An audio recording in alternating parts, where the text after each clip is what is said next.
അല്ല ഇതൊക്കെ പിന്നെ ഇപ്പോൾ നമ്മൾ അധികാര വികേന്ദ്രീകരണത്തിൻ്റെ ഭാഗമായി എല്ലാ പഞ്ചായത്തുകളും അതുപോലെ തന്നെ ജില്ലാ പഞ്ചായത്തും ഒക്കെ മാതൃകാക്കേണ്ട പരിപാടികൾ തന്നെയാണ്. ജില്ലക്ക് കലക്ടറുണ്ട്, പഞ്ചായത്തുകൾക്ക് സെക്രട്ടറി ഉണ്ട്.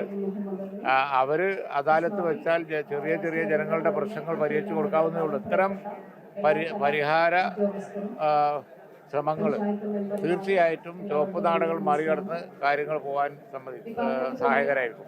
ഞാൻ എൻ്റെ പുസ്തകത്തിലൂടെ പറഞ്ഞു, ഉമ്മൻചാണ്ടി വെച്ചിരുന്ന ജനസദസ്സ് ഇതിനൊരു മാതൃകയാണ്. കാരണം അന്ന് കഴിഞ്ഞ 10 കൊല്ലമായുള്ള ഇടതുപക്ഷ ഗവൺമെൻറ് കാലത്തെ പെർഫോമൻസ് ഞങ്ങൾ പലതും റിവ്യൂ ചെയ്യുമ്പോൾ ചെറിയ കാര്യങ്ങളിൽ ജനങ്ങൾ അനുഭവിക്കുന്ന വലിയ വിഷമങ്ങൾ വളരെ വ്യക്തമായി ഞങ്ങൾക്ക് മനസ്സിലാക്കുന്നുണ്ട്. എന്നാൽ ഉമ്മൻചാണ്ടി ഭരണകാലത്ത് ഉമ്മൻചാണ്ടി ജനസദസ്സുകൾ വെച്ചിട്ട് പെറ്റീഷൻ സ്വീകരിച്ച് പ്രശ്നങ്ങൾക്ക് പരിഹാരം ഉണ്ടാക്കുമായിരുന്നു. അതൊരു മാതൃകയായിരുന്നു.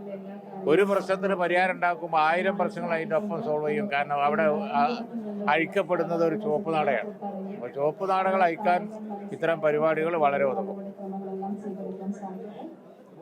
മറ്റു ജില്ലകളിലേക്ക് കൂടി മാതൃകയാക്കാൻ മറ്റു ജില്ലാ പഞ്ചായത്തുകൾക്കൊക്കെ ചേർന്ന് ചെയ്യാൻ കഴിയുന്നതാണല്ലോ. എല്ലാ ജില്ലാ പഞ്ചായത്തുകൾക്ക് ചെയ്യാം, വേണമെങ്കിൽ പഞ്ചായത്തുകൾക്കും ചെയ്യാം. കാരണം എല്ലാ സ്ഥലത്തും കുടുങ്ങിക്കിടക്കുന്നത് മനുഷ്യന്റെ നിരവധി പ്രശ്നങ്ങളാണ്. മാതൃകയാക്കണം എന്നാണ് എൻ്റെ അഭിപ്രായം. ഗവൺമെന്റിന് തന്നെയും ഇത് മാതൃകയാണ്.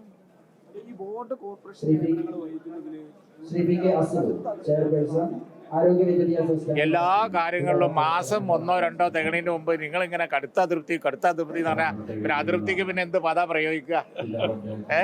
തുടങ്ങിയിട്ടില്ല. അതിൻ്റെ മുമ്പ് തന്നെ എല്ലാ വിഷയത്തിനും നിങ്ങൾ സൂപ്പർലേറ്റീവ് ഡിഗ്രിയാണ് കൊടുക്കണേ. കടുത്ത അതൃപ്തി. അതിലും ചെറുത് വല്ല ഉണ്ടെങ്കിൽ എടുത്ത് പ്രയോഗിക്ക്. അപ്പൊ കുറച്ച് കഴിയുമ്പോൾ നമുക്ക് വലിയത് ഉപയോഗിക്കാം. അപ്പൊ പിന്നെ കടുത്തത് വിട്ടു അല്ലേ? അതൃപ്തി ആകുന്നതാണ് സന്തോഷം എന്ന് എല്ലാവർക്കും ഉണ്ടാവും. അതുകൊണ്ടാണ്.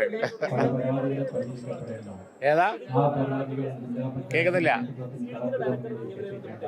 നിങ്ങൾക്ക് ഒരു 10 നെഗറ്റീവ് വേണ്ടി വരും. എൻ്റെ ഇല്ല.